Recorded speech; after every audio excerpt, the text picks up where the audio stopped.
Bitcoin's a permissionless network, so anybody can use it for anything that they want. Do we agree on that statement? No. So Bitcoin is permissionless as long as you're using Bitcoin in the normal way. If you're trying to use Bitcoin in an abusive way, or you're trying to change Bitcoin, then you have to get Bitcoiners' permission to do that. Bitcoin belongs to Bitcoiners. It doesn't belong to, shitcoiners. It belongs to people who hold Bitcoin, who like a cultural operate argument. Bitcoin. Yeah, Bitcoin is valuable because it protects the property rights of Bitcoiners. But it's also a tool that anyone can use at any time, and that no one has to appeal to anyone else in order to use it as described by the protocol. Right. You can use Bitcoin is permissionless if you're going to use it in a way that Bitcoiners are okay with, which is, Makes it sound like you're using it for money, right? If you're using it for money, then you have everybody's permission to do that. If you're using it to stuff a bunch of garbage into, you don't have permission to do that.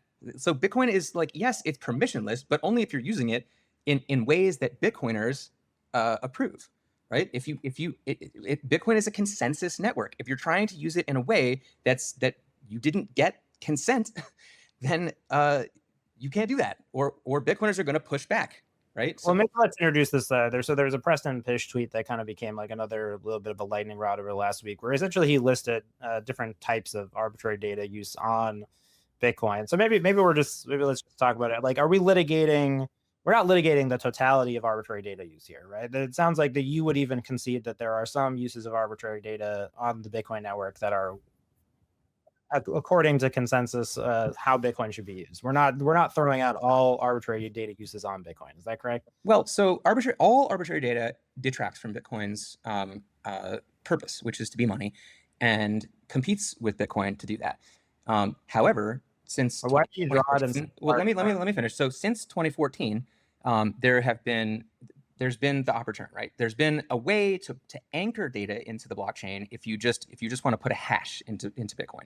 And because you can take any like arbitrarily large piece of data and you can Merkle tree it down into a single hash, that's considered acceptable, because you're not really, if you just make a few of those per day, you're not really, crowding out actual monetary transactions for people actually trying to, for instance, run a shop as a merchant and accept Lightning, right?